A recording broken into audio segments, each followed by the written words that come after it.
평범해 보이던 저녁 식탁에서 터진 한마디가 모두의 인생을 송두리째 바꿔버리기 시작했는데요. 박진석은 숟가락을 내려놓으며 목소리를 높였습니다. 자식을 버린 사람을 어떻게 엄마라고 부르냐? 그 말은 날카로운 칼날처럼 식탁의 공기를 갈라버렸습니다. 박성재는 손에 힘이 빠져 숟가락을 놓쳤고 미역국이 셔츠 위로 흘러내렸습니다. 그는 멍하니 아버지를 바라봤습니다. 마음속 깊은 곳에서 늘 맴돌던 질문이 떠올랐기 때문입니다. 진짜 어머니는 누구일까? 고성이는 젓가락을 잡은 손이 굳어 있었습니다. 눈빛에는 불안이 그대로 드러났습니다. 그 순간 그녀의 휴대폰이 울렸습니다. 얼굴이 하얗게 질렸고 손끝이 떨렸습니다. 그녀는 곧장 자리에서 일어나 전화를 받았습니다. 낮고 긴장된 목소리가 들렸습니다. 지금은 안 돼요. 나중에 연락 주세요. 그 말이 식탁까지 들렸고 박성재의 가슴은 무겁게 내려앉았습니다. 무언가 숨겨져 있다는 확신이 강하게 밀려왔습니다. 잠시 후 고성이가 다시 자리로 돌아왔습니다. 그러나 박진석의 눈빛은 이미 날카로워져 있었습니다. 사람이 남편은 버려도 자식은 못 버려. 자식을 버린 사람이 엄마냐 짐승이지. 박성재는 주먹을 꽉 쥐었습니다. 그는 아버지의 말이 매번 똑같이 반복된다는 걸 알면서도 이번만큼은 마음 깊숙이 파고드는 걸 막을 수 없었습니다. 얼굴도 기억나지 않는 친모에 대한 그리움이 다시 살아났습니다. 그는 조심스럽게 물었습니다. 아버지, 정말 어머니가 저를 버린 게 맞습니까? 목소리가 낮고 단호했습니다. 박진석의 표정은 더 굳어졌습니다. 내가 돌도 안 됐을 때 그 여자는 편지 한 장 남기고 다른 남자 만나러 떠났다. 고성희의 눈동자가 크게 흔들렸습니다. 그 말은 곧 자신의 과거를 비추는 거울 같았기 때문이었습니다. 그녀의 가슴은 조여들었고 숨소리가 거칠어졌습니다. 며칠 뒤 고성희의 휴대폰이 다시 울렸습니다. 화면에는 익숙한 이름이 떠 있었습니다. 사실은 박영나의 친부였습니다. 돈 당장 보내. 안 그러면 다 폭로할 거야. 협박이었고 고성희의 손에서 휴대폰이 미끄러질 뻔했습니다. 그 순간 현관문이 열리고 박진석이 들어왔습니다. 그는 아내의 창백한 얼굴을 똑똑히 보았습니다. 누구랑 통화했어? 목소리는 낮았지만 떨리고 있었습니다. 친구예요. 고성희는 대답했지만 박진석의 시선은 더 깊어졌습니다. 사실 박진석은 이미 진실을 알고 있었습니다. 석 달 전 아내의 낡은 다이어리를 발견했기 때문입니다. 거기에는 다른 남자와의 관계, 그리고 숨겨진 아이의 존재까지 적혀 있었습니다. 그날 이후 박진석은 결심했습니다. 당장 폭로하지 않고 고성희가 스스로 무너지게 만들겠다고. 그는 은근한 말로 압박을 시작했습니다. 부부 사이에 비밀이 있으면 끝이야. 평생 나만 사랑한다고 했지. 다른 남자가 있는 건 아니지.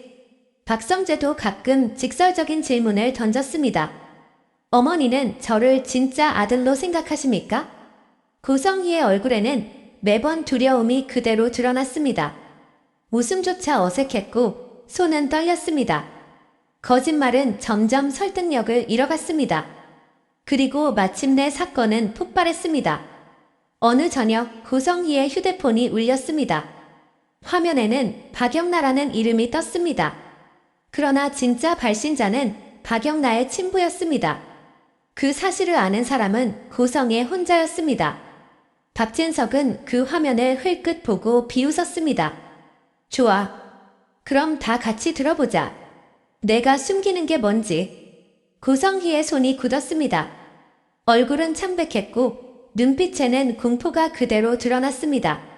그녀는 전화를 받을 수도 거절할 수도 없었습니다. 박성재는 숨을 고르며 아버지와 의기투합한 듯한 눈빛을 보냈습니다. 그는 이미 확신하고 있었습니다. 이 집안에는 숨겨진 비밀이 있고 어머니는 그것을 더 이상 감출 수 없다는 걸요. 박진석은 의자에 기대앉아 차갑게 말했습니다. 내 다이어리 다 읽었다. 김철수 그 이름 다 알고 있어. 고성희의 입술이 파르르 떨렸습니다. 눈물이 맺혔습니다. 그녀는 무릎 위에서 손을 움켜쥐었지만 감출 수 없는 절망이 얼굴에 그대로 드러났습니다. 여보 제발. 그녀의 목소리는 떨렸습니다. 그러나 박진석은 단호했습니다. 20년 동안 나를 속인 것도 모자라 지금까지도 거짓말을 하고 있지. 넌 더 이상 내 아내가 아니다. 박성재의 눈빛은 복잡했습니다. 고성희에 대한 원망과 연민이 동시에 섞여 있었지만 그보다 강한 건 진실을 확인했다는 충격이었습니다. 그는 목소리를 낮췄습니다. 정확히 뭘 숨긴 겁니까? 다 말하세요. 그 순간 고성희의 휴대폰이 또 울렸습니다. 방 안은 숨소리조차 들리지 않을 만큼 정적이 흘렀습니다. 화면 속 이름은 또다시 박영나였습니다. 박진석은 냉정하게 말했습니다. 받아 다 같이 듣자. 내가 무너지는 순간을 직접 보고 싶다. 고성희의 손은 천천히 휴대폰을 향해 움직였습니다. 눈물은 이미 뺨을 타고 흘러내리고 있었습니다. 그녀의 떨리는 입술이 열리려는 순간 가족의 운명은 완전히 새로운 국면으로 접어들고 있었습니다. 여기서 모든 진실이 한꺼번에 쏟아질까요? 아니면 또 다른 거짓으로 덮을까요? 결정은 아직 내려지지 않았습니다. 하지만 한 가지 분명한 건 이 가족의 평범했던 삶은 이미 돌이킬 수 없게 되었다는 사실이었습니다. 고성희의 손이 휴대폰 위에서 멈췄습니다. 박진석의 시선은 차갑게 꽂혀 있었고 박성재의 눈빛은 흔들리고 있었습니다. 그 짧은 정적은 방 안의 모든 숨결을 묶어버렸습니다. 결국 고성희는 전화를 받지 못하고 전원을 꺼버렸습니다. 박진석은 냉소적인 웃음을 지었습니다. 끝까지 숨기겠다는 거구나. 그 말은 선언이었습니다. 아내가 더 이상 변명조차 할 수 없다는 걸 확인한 순간이었죠. 박성재는 숨을 내쉬며 고개를 돌렸습니다. 그는 방금까지 혹시 오해일지도 모른다는 마지막 기대를 품고 있었지만 어머니의 반응은 모든 걸 부정했습니다. 의심은 확신으로 굳어졌습니다. 고성희는 두 사람의 눈빛을 피하지 못했습니다. 결국 무너진 얼굴로 입을 열었습니다. 당신들이 생각하는 것만큼 단순한 일이 아니에요. 하지만 그녀의 말은 더 큰 분노를 불러왔습니다. 박진석은 손바닥으로 테이블을 내리쳤습니다. 20회 동안 내 옆에서 웃던 내가 거짓이었다는 거냐? 목소리는 울림이 컸고 방 안의 공기를 흔들어버렸습니다. 박성재는 말없이 자리에서 일어났습니다. 그의 어깨는 무겁게 처져 있었지만 걸음걸이에는 결심이 실려 있었습니다. 그는 더 이상 이 집이 안전한 공간이 아니라는 걸 느꼈습니다. 그날 밤 박성재는 집을 나와 한참을 걸었습니다. 발걸음이 멈춘 곳은 지은호가 일하는 카페였습니다. 불 꺼진 카페 앞에서 그는 창문을 바라보며 혼잣말을 했습니다. 나는 도대체 누구의 아들일까? 눈가가 젖어 있었습니다. 다음날 아침 박진석은 회사로 나섰습니다. 하지만 마음은 이미 무너져 있었습니다. 서류철을 넘기던 손은 멈췄고 임원들에게 전하는 목소리도 평소의 힘이 사라져 있었습니다. 측근들은 회장의 표정이 달라졌음을 금세 눈치챘습니다. 이 틈을 파고든 사람이 있었습니다. 바로 고성희였습니다. 그녀는 여전히 완전히 무너진 게 아니었습니다. 오히려 위기를 기회로 만들려는 본능이 살아있었습니다. 남편의 마음이 흔들린 지금 다른 길을 열어야 한다고 판단했죠. 그녀는 은밀히 연락을 주고받던 사람과 다시 접촉했습니다. 바로 박영나의 친부였습니다. 당신이 원하는 돈, 내가 어떻게든 마련해줄게. 대신 나한테 필요한 걸 도와줘. 그녀의 목소리에는 절박함과 동시에 계산이 섞여 있었습니다. 한편 지은호는 카페에 찾아온 박성재를 보고 놀랐습니다. 초췌한 얼굴, 흔들리는 눈빛은 평소와 전혀 달랐습니다. 은호는 따뜻한 차를 내밀며 조심스럽게 물었습니다. 무슨 일 있었어요? 박성재는 처음엔 말을 아꼈지만 결국 속마음을 털어놓았습니다. 내가 믿고 있던 가족이 전부 거짓일지도 몰라. 그의 말은 은호의 가슴을 파고들었습니다. 은호는 잠시 말이 막혔지만 곧 단호하게 말했습니다. 가족이 무너져도 스스로를 무너뜨리면 안 돼요. 은호의 말은 박성재에게 위로였지만 동시에 더 큰 혼란을 주었습니다. 왜냐하면 은호가 바로 지혁과 얽혀있는 여자였기 때문이었습니다. 마음 한쪽이 은호에게 끌리면서도 그럴수록 지혁과의 우정이 무너질까 두려웠습니다. 지혁은 그 무렵 또 다른 문제에 휘말리고 있었습니다. 창고에서 시작한 작은 사업이 드디어 궤도에 오르려던 찰나 낙하산 상사와의 갈등으로 회사를 나온 이후 발붙일 곳을 찾아 헤매던 그는 새로운 투자자를 만나고 있었습니다. 그런데 그 투자자가 다름 아닌 고성의 쪽 인맥이었습니다. 지혁은 알지 못했지만 성인은 은밀히 그의 움직임까지 엮어두고 있었습니다. 사업을 통해 지혁을 끌어들이고 은호와의 관계까지 통제하려는 속셈이 숨어 있었습니다. 집에서는 또 다른 균열이 벌어지고 있었습니다. 박진석은 일부러 늦게 귀가하며 아내를 외면했고 고성이는 그런 남편의 차가운 태도에 두려움과 분노를 동시에 느꼈습니다. 그러던 중 뜻밖의 인물이 등장했습니다. 박영나가 그림 전시회를 열며 언론의 주목을 받은 겁니다. 화려한 조명 아래 서 있는 딸의 모습에 고성이는 미소를 지었지만 마음은 복잡했습니다. 그녀의 출생 비밀이 언제 폭로될지 모른다는 공포가 늘 그림자처럼 따라붙었기 때문이죠. 그 전시회에 박성재도 나타났습니다. 그는 영나를 바라보며 묘한 감정을 느꼈습니다. 자매일지도 모른다는 생각이 스쳐 지나갔지만 차마 말할 수 없었습니다. 그 순간 성인은 멀리서 두 사람의 시선을 읽어내고 숨을 크게 몰아쉬었습니다. 이 와중에 지강호는 집에서 또 사고를 쳤습니다. 빚에 쫓겨 집에 들이닥친 사채업자와 몸싸움을 벌이다 순이에게 들킨 겁니다. 순이는 아들의 멱살을 붙잡고 울부짖었습니다. 내 누나처럼 책임감 있게 살 순 없니? 강호는 분노에 차서 소리쳤습니다. 내가 누나 친동생도 아니면서 왜 맨날 비교해? 그 말은 은호의 가슴을 도려냈습니다. 이미 알고 있던 출생의 비밀이지만 동생의 입에서 직접 들으니 더 큰 상처가 되었습니다. 이 장면은 성희의 귀에도 들어갔습니다. 그녀는 미소를 지으며 속으로 중얼거렸습니다. 좋아, 이제 때가 왔어. 은호를 내 품에 두고도 아무도 의심하지 않게 만들 수 있겠어. 박진석은 점점 이상한 낌새를 느끼고 있었습니다. 집안 곳곳에서 터져나오는 균열, 회사에서 번지는 잡음, 그리고 성희의 미묘한 표정. 그는 마침내 비밀리에 사람을 붙여 성희의 과거를 조사하기 시작했습니다. 며칠 후 비서가 가져온 서류 봉투를 열어본 순간 그의 얼굴은 굳어버렸습니다. 오래전 사진, 낯선 남자와 함께 찍힌 고성애, 그리고 영나의 출생 기록. 모든 증거가 명확하게 적혀 있었습니다. 박진석은 주먹을 움켜쥐었습니다. 이제 끝내야겠군. 그의 목소리는 낮았지만 폭풍 전야의 고요 같았습니다. 그러나 성희는 한 발 앞서 움직이고 있었습니다. 그녀는 박영나의 친부에게 또 다른 제안을 던졌습니다. 우리가 손잡으면 박진석을 무너뜨리는 건 시간 문제야. 그녀의 눈빛은 흔들림이 없었습니다. 이미 도망칠 길은 사라졌고 이제는 공격만이 살 길이라고 믿고 있었습니다. 이제 이야기는 걷잡을 수 없는 국면으로 들어섭니다. 박성재는 지은호와 가까워지며 새로운 희망을 붙잡으려 하고 지혁은 성희의 그림자 속에서 알게 모르게 휘말려 들어가고 있습니다.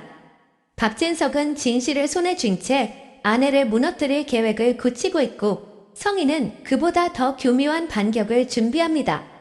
가족의 사랑과 배신, 숨겨진 출생의 비밀, 그리고 돈과 권력을 둘러싼 싸움이 이제 한계점에 다다른 겁니다. 박진석은 서류 봉투 속 사진과 기록을 다시 꺼내 들었습니다. 오래된 흑백 사진 속 고성희의 얼굴은 분명 젊고 당당했지만 그 옆에 낯선 남자와 나란히 서 있는 모습은 부인할 수 없는 증거였습니다. 박영나의 출생 기록까지 덧붙여져 있었으니 이제 의심은 완전히 확신이 되었습니다. 그날 밤 박진석은 술 한 잔도 입에 대지 못한 채 서재에서 홀로 앉아 있었습니다. 종이를 쥔 손마디가 하얗게 질릴 정도로 힘이 들어갔습니다. 내가 이렇게까지 바보였단 말이냐? 낮게 중얼거린 목소리엔 분노와 허무가 섞여 있었습니다. 하지만 그는 곧 마음을 다잡았습니다. 단순히 이혼으로 끝낼 수 있는 일이 아니었습니다. 스무 해 동안 쏟아온 대가를 반드시 치르게 해야 한다는 결심이 그의 가슴 속에서 불길처럼 타올랐습니다. 한편 고성이는 전혀 다른 표정을 하고 있었습니다. 그는 거울 앞에서 화장을 고치며 스스로에게 말했습니다. 두려움은 끝났다. 이제는 내가 움직일 차례다. 눈빛은 차갑고 날카로웠습니다. 그녀는 바로 사람들을 불러 모았습니다. 예전부터 관리해온 지인들, 그리고 비밀리에 얽혀있는 재계의 인맥들이었습니다. 박 회장이 무너지는 순간 나를 중심으로 판을 새로 짜야 해요. 그녀의 말에 몇몇은 놀랐지만 이미 권력의 냄새를 맡은 이들은 고개를 끄덕였습니다. 그 무렵 박성재는 아버지가 어떤 증거를 손에 쥐고 있다는 사실을 전혀 알지 못한 채 오히려 지은우와의 만남에 의지하고 있었습니다. 그는 카페에 들러 그녀와 함께 시간을 보내며 마음을 달래려 했습니다. 하지만 대화 속에선 불안이 자꾸 스며들었습니다. 내가 믿고 있던 세상이 다 무너져가고 있어. 그래도 성재 씨 자신까지 무너지면 안 돼요. 지은우의 목소리는 단호했지만 성재의 가슴은 오히려 더 복잡해졌습니다. 그녀에게 끌리는 마음과 지혁과의 우정 사이에서 균열이 깊어지고 있었기 때문입니다. 지혁은 전혀 다른 전선에서 위기를 맞고 있었습니다. 창고에서 시작한 사업은 분명 가능성이 있었지만 성희와 얽힌 투자자가 접근하면서부터 흐름이 이상하게 변해갔습니다. 계약서의 조항 하나하나에 성희의 그림자가 드리워져 있었던 겁니다. 혹시 나를 이용하려는 건가? 지혁은 서류를 덮으며 한숨을 내쉬었습니다. 하지만 그 뒤에 숨어있는 성희의 의도를 그는 아직 모른 채였습니다. 그 사이 박영나의 그림 전시는 더 큰 화제를 모으고 있었습니다. 언론은 그녀를 차세대 스타 화가로 칭송했고 상류층 인사들이 그녀를 찾았습니다. 무대 위에서 스포트라이트를 받는 영나의 모습은 화려했지만 그녀의 마음은 무겁게 가라앉아 있었습니다. 이유는 간단했습니다. 전시장 구석에서 지혁이 나타났고 이어서 박성재까지 모습을 드러냈기 때문입니다. 두 남자의 시선이 교차하는 순간 영나는 긴장감에 손끝을 움켜쥐었습니다. 자신이 단순한 화가가 아니라 거대한 비밀의 중심에 서 있다는 사실을 본능적으로 감지했기 때문입니다. 멀리서 지켜보던 성희는 눈빛을 좁히며 속으로 중얼거렸습니다. 이제 조금만 더 밀어붙이면 돼. 은호도, 영나도, 성재도 모두 내 손바닥 위에 있어. 그날 밤 새로운 사건이 터졌습니다. 박진석의 비서가 집 앞에서 의문의 차량에 치여 크게 다친 겁니다. 병원으로 실려간 비서는 의식을 잃은 채였고 그의 가방 속에서 사라진 것은 단 하나, 고성희의 비밀을 증명하던 서류 봉투였습니다. 박진석은 눈을 부릅떴습니다. 누가 가져간 거지? 그는 곧바로 직감했습니다. 고성희가 움직였다는 것을. 반대로 성희는 집안에서 홀로 앉아 웃고 있었습니다. 그녀의 휴대폰 화면에는 짧은 메시지가 떠 있었습니다. 일은 끝났다. 그 순간부터 힘의 균형은 흔들리기 시작했습니다. 박진석은 증거를 잃고 성희는 반격의 무기를 손에 쥐게 된 겁니다. 이제 싸움은 단순히 부부 사이의 문제가 아니었습니다. 기업, 가문, 그리고 자식들의 인생까지 송두리째 흔들리는 싸움으로 번져가고 있었습니다. 다음 이야기는 고성희가 손에 넣은 서류 봉투를 어떻게 사용할지, 그리고 박진석이 반격을 위해 어떤 수를 꺼내 들지에 달려 있습니다. 누가 먼저 무너질까요? 아니면 이 싸움이 전혀 예상치 못한 인물에게까지 번질까요? 박진석은 회사 이사회 회의실에 앉아 있었습니다. 오래도록 굳건했던 그의 자리는 오늘따라 낯설고 위태롭게 느껴졌습니다. 손에 쥔 증거가 사라진 순간부터 모든 게 흔들리고 있었거든요. 서류 하나로 아내를 무너뜨릴 수 있다고 믿었지만 이제는 정반대였습니다. 오히려 성희가 언제 어떤 카드로 반격할지 모르는 상황이 되어버린 겁니다. 이사회 테이블 맞은편에 앉은 인물들은 그 불안을 놓치지 않았습니다. 임원들의 눈빛은 흔들렸고 몇몇은 이미 성희 쪽과 접촉했다는 소문이 돌고 있었습니다. 한마디로 박진석의 권위는 예전 같지 않았습니다. 그때 박성재가 회의실 문을 열고 들어왔습니다. 평소라면 아버지 앞에서 말조차 아끼던 성재였지만 오늘은 달랐습니다. 그의 표정은 결심으로 굳어 있었고 목소리는 낮지만 흔들림이 없었습니다. 아버지, 이 회사를 지키고 싶습니다. 하지만 방법은 아버지가 생각하는 것과 다를 수도 있습니다. 순간 회의실 안 공기가 달라졌습니다. 아버지의 그림자 아래 있던 아들이 드디어 독립을 선언한 것이었죠. 박진석은 차갑게 아들을 바라보며 속으로 중얼거렸습니다. 이제는 핏줄까지 등을 돌리는 건가? 한편 은호는 인테리어 현장에서 예상치 못한 소식을 접했습니다. 건축주와의 대화 중 자신이 고성희와 오래전부터 얽혀 있었다는 얘기가 흘러나온 겁니다. 은호 씨, 그쪽 이사장님이 직접 소개해 주셨다면서요? 라는 말이 귓가에 맴돌았습니다. 은호는 머리가 하얘졌습니다. 고성희가 왜 자신을 의도적으로 가까이 두려 했는지 이제야 연결되기 시작했거든요. 그리고 마음속에서 오래전부터 불안하게 자리 잡고 있던 의문이 다시 고개를 들었습니다. 나는 정말 누구의 딸일까? 집으로 돌아온 은호는 어머니 정순이를 바라보며 차마 입을 열지 못했습니다. 하지만 순이는 이미 눈치채고 있었습니다. 딸의 표정, 손끝의 떨림, 말없이 쏟아지는 눈빛. 그녀는 결국 낮은 목소리로 말했습니다. 은호야, 내가 아는 세상은 아직 반도 드러나지 않았어.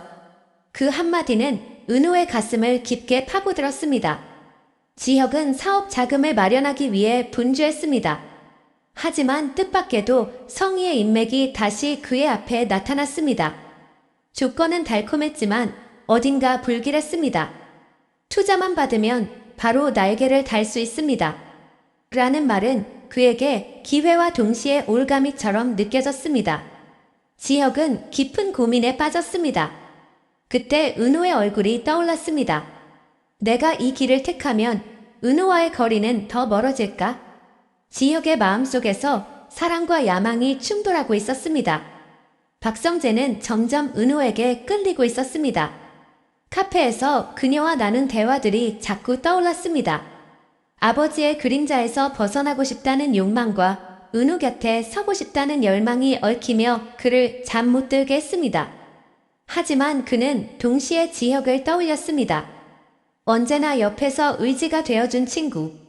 그러나 지금 그 친구와 같은 여자를 향해 마음이 기울고 있었습니다. 그 사실이 그를 더욱 괴롭혔습니다. 지혁에게 등을 돌리는 건 아닐까? 하지만 멈출 수가 없어. 그날 밤 성희는 영나의 방을 찾아갔습니다. 딸이 화폭 앞에서 그림을 그리고 있었는데 그녀의 손끝은 흔들리고 있었습니다. 성희는 딸의 어깨에 손을 얹으며 속삭였습니다. 넌 나처럼 살면 안 돼. 하지만 내가 가진 이름과 재능은 우리 가문을 새롭게 만들 수 있어. 그녀의 목소리는 부드러웠지만 속뜻은 분명했습니다. 영나를 통해 자신이 잃어버린 것을 되찾겠다는 계산이 숨어 있었던 거죠. 영나는 고개를 들었습니다. 눈빛은 슬펐지만 단단했습니다. 엄마, 제가 원한 건 그림뿐이에요. 권력은 제 삶을 망가뜨릴 뿐이에요. 그 대답은 성희의 마음을 찢었지만 동시에 더 강한 집착을 불러왔습니다. 다음 날 회사 로비에서는 작은 소란이 일어났습니다. 성희 쪽과 가까운 임원이 기자들을 불러 모았고 경영권 분쟁이라는 말이 흘러나오기 시작했습니다. 언론의 플래시는 눈부셨고 직원들의 표정은 불안했습니다. 그 소식을 접한 박진석은 주먹을 움켜쥐었습니다. 이제는 집안 싸움이 아니라 회사 전체가 흔들리는 거군. 그리고 그는 결심했습니다. 더는 아내와의 싸움에서 밀리지 않겠다고. 하지만 그 순간 은호의 존재가 그의 머릿속에 스쳐갔습니다. 오래전 잊었다고 믿었던 과거, 그리고 묻어두려 했던 출생의 비밀이 이제 곧 세상에 드러날지도 모른다는 불안이 밀려왔습니다. 이제 싸움은 더 이상 가족의 틀 안에 머물지 않습니다. 박진석과 성희는 회사 경영권을 두고 정면으로 맞서고 은호는 자신이 누구인지에 대한 진실을 좁기 시작합니다. 지혁과 성재는 서로 같은 여자를 향한 마음 때문에 친구로서의 균열이 깊어집니다. 그리고 그 어느 순간 모든 갈등은 하나의 지점에서 폭발할 겁니다. 누구는 회사를 잃고 누구는 사랑을 잃으며 또 누구는 자신이 믿어온 정체성마저 무너뜨리게 될 겁니다. 이 영상을 끝까지 봐주신 여러분 행복하시고 건강하세요. 여러분의 구독과 좋아요는 이 영상을 만들고 더 좋은 이야기를 들려드리는데 큰 힘이 됩니다. 구독, 좋아요, 알림 설정까지 꼭 부탁드려요. 다음 편도 놓치지 마세요. 다음 편에서 뵙겠습니다.